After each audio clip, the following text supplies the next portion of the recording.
채용을 할 때 학교를 얼마나 많이 보느냐. 저희는 한 명 한 명이 굉장히 중요하니까 내가 학교만 보고 누굴 놓치지 않기 위해서 지원서 하나하나를 되게 꼼꼼하게 그치. 봐요. 이 사람이 충분히 빡세게 굴러봤는가, 얼마나 밀도 있는 시간을 보내보았는가. 입시를 어느 정도까지 내가 이걸 붙잡고 이렇게 미친 듯이 아이들한테 푸시를 해야 되냐. 아이들이 앞으로 살 세상은 그런 세상이 아닐 수도 아니죠. 있는데. 그러니까 오히려 여쭤보고 싶었어요. 지금 어떻게 보면 현업에서 이렇게 활발하게 활동을 하고 계시는데 대학의 그 졸업장이나 이런 간판이 어느 정도의 의미를 갖고 있는지. 채용을 할 때 학교를 얼마나 많이 보느냐. 일단은 경력직이면은 학교는 거의 안 보는 것 같아요. 그 회사가 학교보다는 훨씬 더 강력한 것 같아요. 그러니까 예를 들어서 라인 출신의 개발자다. 오케이. 카이스트 전상과를 나왔는데 내가 생각하기에 별로 개발을 잘하는 사람이 많이 없을 것 같은 회사에서 지원서를 냈으면 이 사람 불안한데? 그래도 뭐 개발자들 지원 많이 해주시면 좋겠지만 주니어일 때는요 볼 때도 있는 것 같아요. 학회를 보는 것 같기도 하고. 어쨌든 이 사람이 충분히 빡세게 굴러봤는가, 얼마나 밀도 있는 시간을 보내보았는가. 그러니까 주니어 뽑을 때는 저도 학력을 봐요. 주니어가 되기 전에 뭐 한 게 있기가 또 쉽지 않잖아요. 맞아. 주니어들한테 우리가 기대하는 게 막 어마어마한 막 인사이트라든지 전략적 그런 게 아닌 그렇죠. 거잖아요. 그래도 엉덩이가 좀 무겁지 않을까 정도의 기대감으로 학교를 볼 때도 있고. 저희는 한 명 한 명이 굉장히 중요하니까 내가 학교만 보고 누굴 놓치지 않기 위해서 지원서 하나하나를 되게 꼼꼼하게 그치. 봐요. 뭔가 글이라든지 다양한 매체들을 보고 나름대로 종합적으로 고려를 해가지고 면접까지 한 두세 차례 보고 뽑았는데 뽑고 나니까 우리 회사에 생각보다 괜찮은 학교 출신들이 많네? 뭐 그런 생각을 하게 되는 경우는 있는 것 같아요. 간판보다 중요한 거는 너가 뭘 했냐가 된 거는 이제 맞아요, 뭐 맞아요. 필드에서는 확실해진 것 같고, 한 게 없으면은 간판 보게 되고. 최근에 이제 뭐 코세라가 뭐 상장을 했잖아요. 코세라에서 뭐 AI 코스 완주했다가 카이스트에서 뭐 AI 전공 뭐 학사 정도 했다를 이기는 일이 일어날 것인가? 저는 이미 일어나고 있다고 생각해요. 사실 우리 2호에도 소개됐던 서울 로보틱스 있잖아요. 서울 로보틱스가 정말 놀라울 정도로 글로벌한 팀이거든요. 근데 어떻게 이 팀이 만들어졌냐면은 코세라 같은 그런 에듀케이션 프로그램에서 만난 분들이거든요.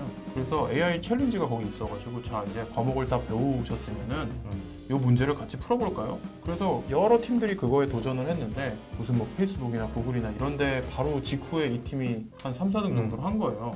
근데 우리는 진짜 오합지졸인데 모여가지고 수업 듣다가 이 정도 성적이 나왔으면 이걸로 창업해야 되는 거 아니야? 해서 서울 로보틱스가 만들어진 거거든요. 교육의 결과로 뭔가 프로젝트를 했는데 그게 객관적으로 검증 가능한 결과가 나왔다 그러면 인정을 안 할 수 없는 거죠. 근데 점점 그렇게 가고 있는 것 같아요. 개발자 시장 같은 경우에는 그런 거 있잖아요. 20살인데 뭐 소프트웨어 마이스트로. 그치. 그러면 시장에서 학사 석사 한 사람보다 인기가 더 좋을 때가 있고. 맞아요. 그게 점점 더 넓어지고 있다는 거죠. 되게 훌륭한 기획자가 있어. 기획자과라는 건 없단 말이에요. 어떤 사람은 국문과 출신 기획자도 있고 전자공학과 출신도 있을 수 있고 이 사람 포트폴리오를 보는 수밖에 없는 거잖아요. 직업이 새롭게 창출되면서 학교 간판이 점점 힘을 잃어가는 게 아닌가 이런 생각 들어요. 대학을 대체한다는 건 뭘 대체한다는 거야? 라고 했을 때 지식과 정보를 전달하는 컨텐츠가 있을 거고 커뮤니티가 있을 거고 그다음에 내가 이 대학을 나온 사람이야 라고 인증을 해주던 서티피케이션이 있을 텐데 요거 세 개를 기존의 대학보다 잘하면 우리가 다음 세대의 대학이 되는 거다라고 생각을 해요. 인증에 대한 고민은 저는 되게 게임이랑 많이 엮어가지고 생각하는데 처음에는 다이아 등급인데 막 6개월 동안 그러니까 6개월 동안 접속 안 하면 다시 실버로 네네. 떨어져 있고 막 그렇잖아요. 뭐 이 사람은 이때까지는 이런 역량이 있어. 그 후로는 우리가 보증을 못 해줘. 그 다음에 이 사람은 이걸 잘해. 근데 이걸 잘한다는 거지 이걸 잘한다는 건 아니야. 라는 식으로 얘기를 해줄 것 같은데 예전에는 이런 걸 한 명 한 명 다 해주기가 너무 귀찮았는데 저는 기술이 나아가야 될 방향은 이런 식으로 너무 번거로워서 못하던 개인화들을 해줄 수 있는 부분이라고 생각을 해요. 교육 시스템에서는. 되게 눈여겨보고 있는 게 이 성인교육 시장 굉장히 빨리 커지고 있고 미국의 마스터 클래스의 짭들이 엄청 많이 생겼잖아요. 근데 이게 여러 가지를 의미하는데 일단은 교수님들이 다 전문가가 아니에요. 강의 스킬도 다르고 검증된 교수님이 있는 반면에 그래서 훌륭한 사람한테 내가 직접 배울 수 있어.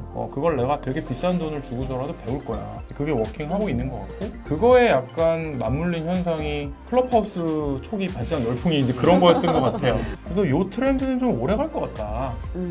내가 창업을 한다면 난 이런 거 만들 거야. 저는 사실 창업에 대한 생각은 해보지는 못했는데 제가 되게 괜찮다고 생각한 플랫폼 중에 하나는 산타토익이라고. 산타토이. 네. 대학교 외에 아예 인정을 받을 수 있는 플랫폼이 생겨날 수 있는지는 그건 조금 회의적인 것 같기는 해요. 어느 정도 진입장벽이 있기 때문에 이게 인정이 되는 거잖아요. 근데 그럼 이제 이런 플랫폼 같은 거는 진입장벽을 클럽하우스처럼 다 만들 수 있을까라는. 근데 멋쟁이 진입장벽을? 사자처럼은 진입장벽을 둬요. 그래서 테스트를 거쳐가지고 상위권은 무료. 근데 세컨 티어는 유료. 서드 티어부터는 안 받아. 그러니까 서티피케이트가 되는 거예요. 워싸 몇 기 그러면은 맞아요. 되게 자부심이 있어요. 근데 그게 그들만 아는 자부심일 수 있으니까 고인되기 위해서는 대학교는 사실 모두가 생각하는 하나가 있잖아요. 수능. 이런 플랫폼 자체는 뭔가 누군가가 다 인정한다. 거기서 어느 정도 되는 레벨이면 이 정도면 모두가 공감하는 어느 정도의 지적 레벨이 있다라는 거는 조금 아직은 생기기 좀 힘들지 않을까. 그러면 거꾸로 진짜 들어가기 힘들고 거기를 나온 사람의 실력이 굉장히 빠르게 검증될 수 있는 유사 학교를 만들면 여기 출신이야? 이렇게 되는 거죠. 그렇게 될 수 있죠. 저는 공교육의 딜레마가 이건 것 같아요. 선생님은 직업이 선생님이기 때문에 다른 직업을 경험해 볼 적이 없는 거죠. 그러니까 그 부분이 외주의 영역인 것 같아요. 외교관이 되고 싶은 친구한테 가장 많은 가르침을 줄 수 있는 사람은 현직 외교관일 수 있잖아요. 그럼 그분이 발론티어직을 하건 은퇴를 하고 그런 걸 교육하는 전문 강사가 되건 그 매치메이킹을 잘해주는 기관이 공기관이 되어야 되는 거 아닌가? 근데 그런 행사를 학교에서는 이미 하고 있어요. 그래요. 네, 이미 하고 있어요. 저는 왜 안 부르셨어요? 너무 비쌀 것 같아서 안 아니 부르신 것 코로나 같아요. 때문에. 아, 코로나 때문에? 네. 이 모든 게 다 코로나 네, 때문이구나. 다 멈췄어요. 되게 느낀 게 뭐냐면 애들한테 정확히 똑같은 얘기를 했었는데 영어 지문 중에 선생님들이 출제를 하실 때 그 지문을 뽑으시는데 그런 지문들이 되게 많아요. 요새 스타트업이라든지 벤처 캐피탈리스트라든지 이런 지문이 많아요. 그럼 애들은 전혀 몰라요. 애들은 전혀 모르고 의사 하려고 그러고 이제 변호사 하려고 다 그렇죠. 이런 거 이제 밖에 없으니까 전혀 모르니까 제가 얘기를 해줘요. 어느 정도 이야기를 해주면 애들이 너무 새로워하더라고요. 그렇죠. 네, 그런 너무- 자극은 네. 정말 필요해요. 애들이 보는 세상이 대기업이 다가 아닐 수 있는데 대기업이 다인 것만 보고 있으니까 이제 정말 답이 없는 것 같은 거죠. 아이들 입장에서도 좋은 대학 무조건 가야 될 것 같고 맞아요. 그런 좀 이렇게 트랙이 열려 있고 다양하게 선택할 수 있다라는 걸 계속 주는 거는 중요할 것 같아요.